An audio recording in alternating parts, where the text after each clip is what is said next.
Assalamualaikum warahmatullahi wabarakatuh. Apa kabar ibu-ibu kelompok wanita tani? Bagaimana istirahatnya? Sudah cukup? Baik. Mari kita lanjutkan sesi diskusi mengenai administrasi keuangan menuju organisasi yang efektif. Jadi ibu-ibu, sebelumnya sudah disampaikan mengenai perkenalan lebih dekat dengan administrasi keuangan di mana kita perlu menerapkan prinsip-prinsip administrasi keuangan yang baik. Yang pertama adalah konsistensi, yang kedua akuntabilitasnya, yang ketiga transparansi, keempat adalah keberlanjutan, yang kelima adalah standar akuntansi. Nah, kita akan masuk ke poin yang kelima ibu-ibu. Jadi ini mari kita melakukan perhitungan begitu. Jadi ibu-ibu kelompok wanita tani itu katakanlah memiliki program produk olahan pangan. Nah, kita harus tahu dulu produk ini mau dijual dengan harga berapa. Karena saya yakin ibu-ibu pasti sudah jual begitu. Tapi apakah metode mengukur harga jualnya itu sudah sesuai atau masih berdasarkan harga pasar? Karena harga pasar belum tentu sesuai dengan hitung-hitungan kita begitu. Bisa jadi harga di pasar itu ketinggian atau justru kemurahan begitu. Nah ibu-ibu, untuk penentuan harga jual produk kita mengenal ada 4. Yang pertama namanya markup pricing.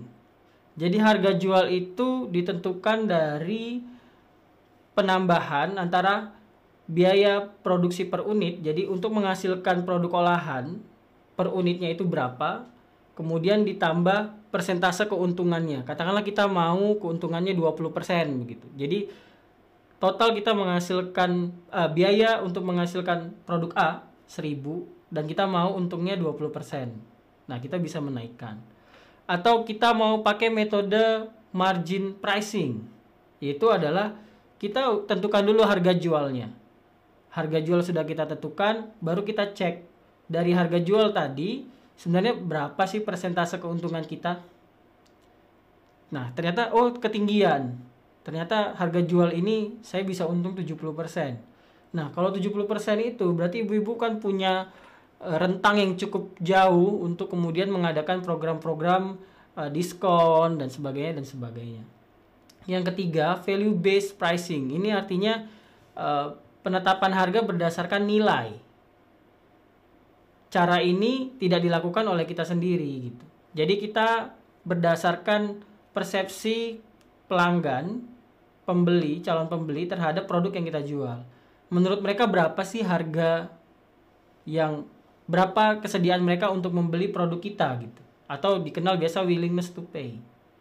Apakah tinggi harganya atau justru terendah? Atau bisa juga kita langsung menetapkan harga yang tinggi karena kita tahu ini produk yang kita jual bernilai tinggi. Atau yang keempat, keystone pricing. Keystone pricing ini adalah menetapkan harga jual double, berlipat ganda. Jadi biaya produksinya per unit itu hanya 1000. Ya sudah, saya akan jual 2000 begitu. Nah, tapi ibu-ibu harus perhatikan dari keempat ini mana yang paling cocok dengan produk yang ibu-ibu jual. Nah, itu tadi untuk harga jual ibu-ibu. Kemudian ini adalah cara menghitungnya. Jadi tadi disampaikan, cari dulu biaya produksi per unitnya. Caranya seperti apa? Ya ibu-ibu yang tahu ketika ibu-ibu buat produk olahan, katakanlah produk A, untuk menghasilkan produk itu biaya apa saja yang dikeluarkan? Biaya bahan baku, biaya tenaga kerja, biaya listrik, itu nanti akan ada namanya biaya variabel dan biaya tetap. Kita bisa berdiskusi lebih lanjut setelah ini gitu. Dan tentu saja itu saya tunggu dari ibu-ibu begitu. Nah, setelah total biaya itu diketahui, baru dicari tahu, dari sekian jumlah biaya ini, katakanlah 1 juta, produk yang bisa dihasilkan sebanyak 1000. Maka ibu-ibu jadi tahu, biaya produksi per unit itu 1000. Jadi caranya adalah 1 juta, total biayanya tadi dibagi dengan jumlah unit yang diproduksi. Maka ketemu 1000 per unit. Nah, dari situ ibu-ibu, berarti saya bisa jual, tinggal pakai konsep tadi, mau yang mana? Mau yang markup pricing, margin pricing, value base, atau keystone pricing, begitu. Nah, itu tadi untuk harga jual ibu-ibu. Ketika ada transaksi, maka perlu pencatatan. Kalau tidak dicatat, ya bisa-bisa aja. Tapi nanti kasusnya seperti yang sesi 1 yang saya sampaikan. kelihatannya banyak jualannya, tapi nggak tahu di akhir bulan uangnya ada berapa. Jadi kita mengenal kalau di laporan keuangan itu ada namanya jurnal umum, laporan rugi laba, dan arus kas. Apa itu? Ini sudah ada jawabannya ibu-ibu. Jadi jurnal umum itu adalah jurnal yang dipergunakan untuk melakukan pencatatan bagi seluruh jenis transaksi keuangan. Keluar dan masuk, begitu ya ibu-ibu. Kemudian laporan rugi laba, dari namanya aja udah jelas, menggambarkan informasi mengenai pendapatan dan pengeluaran, kemudian apakah mengalami kerugian atau berhasil memperoleh laba. Dan yang ketiga, laporan arus kas. Ini menggambarkan bagaimana aliran masuk dan keluar dari uang organisasi atau dari kasnya begitu. Kita masuk di sini ibu-ibu. Jadi memang ini di akhir begitu ya. Itu diberikan contoh, ini adalah perumpamaan begitu, bahwa pada bulan Januari 2020 di Kecamatan Banjarsari, tidak perlu dicari di mana kabupatennya, anggap aja itu ada di Indonesia begitu, dan itu ada. Didirikan kelompok wanita tani dan diberi nama KWT Bunga. Kelompok ini terdiri dari seluruh ibu-ibu yang berprofesi sebagai petani penggarap. Totalnya sebanyak 30 orang.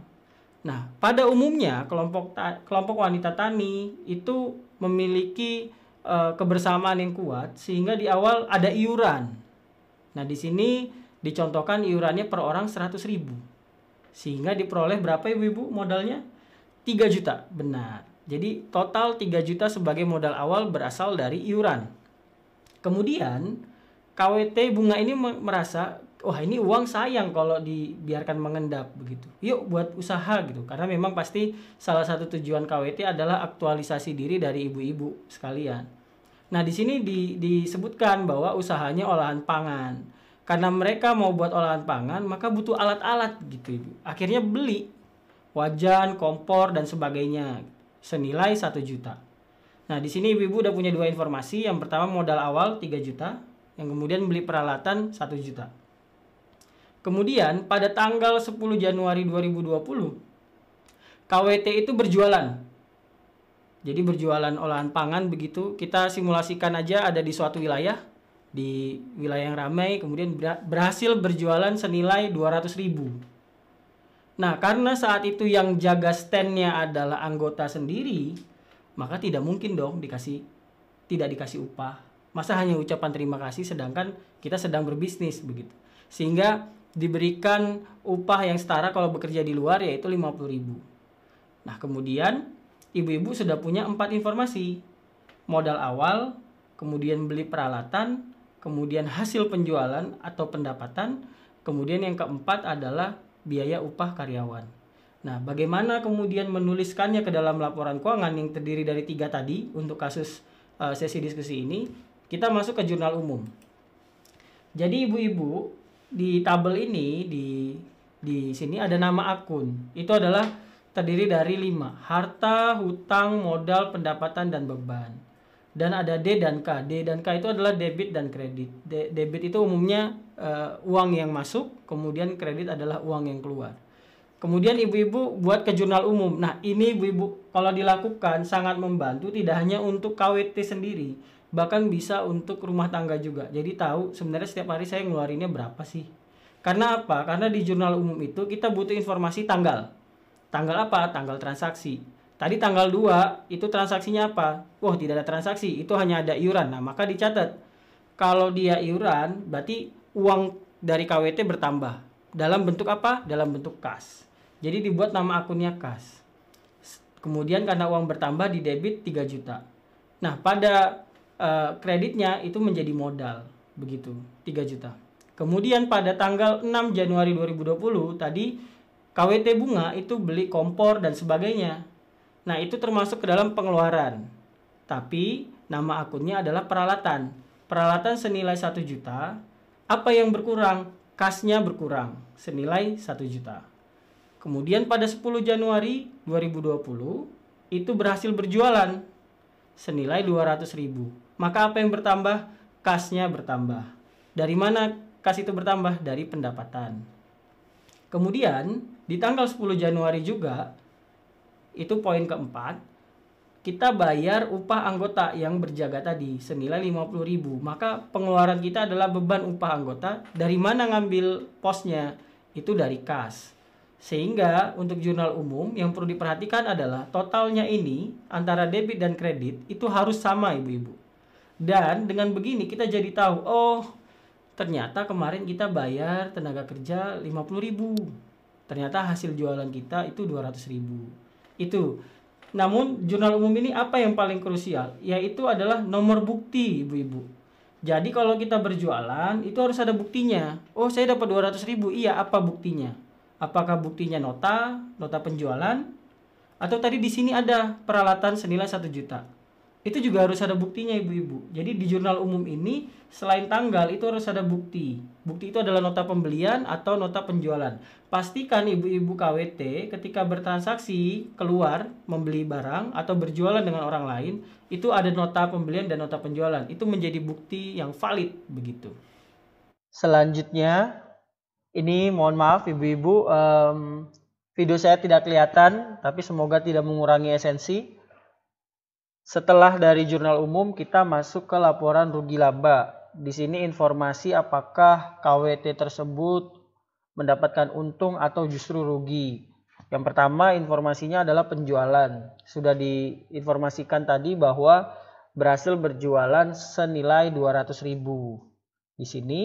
Kemudian untuk berjualan olahan pangan itu maka ada proses produksinya karena membuat sendiri begitu ya. Nah, harga pokok produksi dari sejumlah barang yang dijual itu 120.000. Dan oleh karena itu, kita harus cari dulu laba kotornya. Hasil penjualan dikurangi harga pokok produksi, maka diketahui laba kotor sebesar 80.000.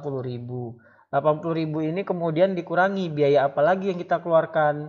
Oh, waktu berjualan itu ada upah untuk anggota senilai 50.000. Dengan demikian, maka KWT bunga itu laba bersihnya 30.000. Begitu ibu-ibu. Setelah laporan rugi laba, selanjutnya adalah laporan arus kas yang menggambarkan uang masuk dan uang keluar. Laporan arus kas ini terdiri dari 3 ibu-ibu. Operasional, investasi, dan pendanaan. Operasional KWT bunga ini kan berjualan. Maka berapa hasil dari penjualan itu? Dilihat tadi labanya adalah 30.000. Kemudian investasi. Apa saja yang dibeli alat-alat oleh KWT? Atau ada alat apa saja yang dijual? Kalau ini kasusnya kan baru membeli. Karena membeli uangnya keluar, maka di sini ditandai dengan negatif. Berapa banyak uang keluar? 1 juta. Dan yang terakhir adalah pendanaan. Dari mana uang pendanaan berasal? Itu dari iuran. Maka di sini masuk ke dalam arus kas dari aktivitas pendanaan senilai 3 juta. Lalu kita ingin tahu bagaimana arus kas bersih pada bulan itu.